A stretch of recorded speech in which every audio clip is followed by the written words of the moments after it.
Hi. Over the next few weeks, I'm going to be focused on the topic of overweight and obesity. Being a normal body weight is one of the ways to increase lifespan, but I haven't until now focused on how an individual can actually lose weight according to the best evidence available. So the intention of the next multi-part series is to dive deep into the topic of obesity and to come to a understanding together of the most effective way to lose weight if you are overweight or obese. Because we're doing this in a multi-part series, we'll have time to delve deeper. So I hope you'll join me.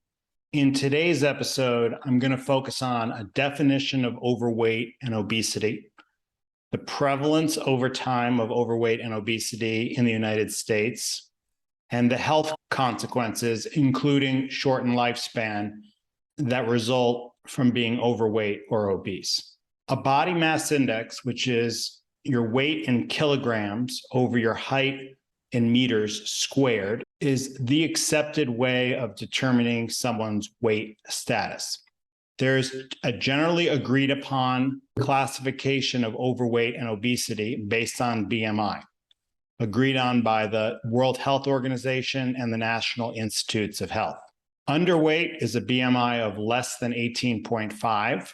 A normal weight is 18.5 to 24.9. Overweight is 25 to 29.9.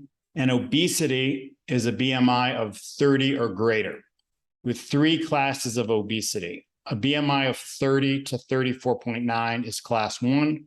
A BMI of 35 to 39.9 is class 2, and a BMI of greater than or equal to 40 is class 3. Because these cutoffs underestimate the risk for Asian populations, there's a generally agreed upon different categorization of weight for Asian people. A BMI of 23 to 24.9 is overweight, and obesity starts at a BMI of greater than 25. Let's now look at the prevalence of overweight and obesity in the United States. We've been collecting data on people's body weights since 1960 in the United States. The organization is the National Center for Health Statistics. The report is called the National Health and Nutrition Examination Survey, or NHANES. People's height and weight is directly measured in the field. This is not self-report over the phone. This is actually measuring people's height and weight. Self-report over the phone, people tend to lie about their weight. And so directly measuring their height and weight is considered the best way of collecting this data. You can see that in 1960, there were over half the population was a normal body weight, 54.2% of the population. And then starting around 1980, that dramatically changed. As of 2018, less than 1 in 5 adults is a normal body weight. If we look at the category of people who are either overweight or obese, we see the inverse. So starting in around 1960, when less than half of US adults are overweight or obese, that number started to change around 1980. And now currently 82.7% of the US adult population, or more than 4 in 5 adults, is overweight or obese. Let's now consider the best evidence we have for the health consequences of being overweight or obese. The best evidence we have comes from a study published in The Lancet in August 2016. This study looked at over 10 million participants in Asia, Australia, New Zealand, Europe, and North America, combining 239 prospective studies with a median follow-up of 13.7 years. There was minimal risk of death in the follow-up period when a person's BMI was 20 to 24.9. Risk of death increased as body weight increased. A 7% increased risk of all-cause mortality for someone who had a BMI of 25 to 27.4, all the way up to 176% increased risk in all-cause mortality for someone with a BMI of 40 or greater. A relative risk of death is kind of hard to get your head around. A more concrete measure is years of life lost. This study was published in the Lancet Diabetes and Endocrinology in December 2018.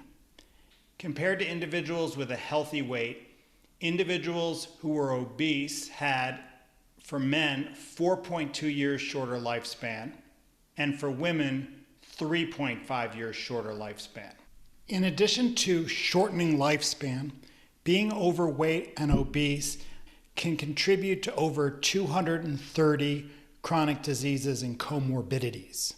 According to a review of obesity published in the New England Journal of Medicine in 1999, increasing body mass index is associated with an increased risk of diabetes, hypertension, heart disease, and gallstones. This is data from the Nurses' Health Study, which initially enrolled women aged 30 to 55 years and followed them for 18 years. Comparing a woman with a BMI of 26 to a woman with a BMI of 21, her risk of diabetes was 8 times higher. Her risk of high blood pressure was 2 to 3 times higher. Her risk of gallstones was 2 to 3 times higher. And her risk of heart disease was twice as high. For men, this data comes from the Health Professionals Follow-Up Study. It initially enrolled men aged 40 to 65 and followed them for up to 10 years. Compared to a BMI of 21 or less, a male with a BMI of 26 or greater had a 4 times higher risk of diabetes, a 2 to 3 times higher risk of high blood pressure, a 2 to 3 times higher risk of cholelithiasis or gallstones, and a 1.5 time higher risk of coronary heart disease. Risk of cancer is also dramatically increased for people who are overweight or obese. According to a CDC report, in 2014, 40% of cancers were caused by obesity. In a study published in the British Medical Journal in 2017, looking at the increased risk of a variety of cancers in those who are overweight or obese, being overweight or obese doubled men's risk for colon cancer, and there was a 55% higher risk of breast cancer for women. This concludes the first section on our deep dive into the topic of overweight and obesity. We've discussed a definition of overweight and obesity using body mass index. We described how being overweight is a BMI of 25 or greater, except in Asian populations where a BMI of 23 or greater is considered overweight. Obesity starts at a BMI of 30 and a BMI of greater than 25 for Asian populations.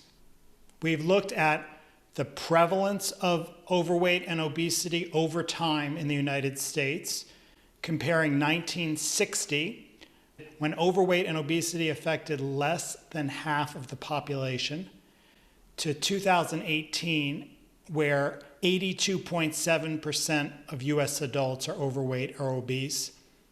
Less than 18% are normal body weight. We've looked at an overview of the health consequences of obesity, how overweight and obesity increase risk of premature death and shorten lifespan by up to 4 years. We've looked at some of the over 230 comorbidities and chronic diseases that result from being overweight, including increased risk of heart disease, diabetes, and of several forms of cancer. Next week, we're going to look at the causes of obesity. What's behind this epidemic? I'm asking you to please reach out to me if you are overweight or obese and you're willing to share with me one-on-one privately what this challenge has been like for you. This series is going to culminate in a program designed around the best evidence for helping people lose weight. And understanding individuals' challenges with their weight is going to be vital in creating a program that is effective. So if you're willing to talk to me, I'm only asking for about a 20-minute conversation. Please drop me a line. I look forward to seeing you next week. Thank you.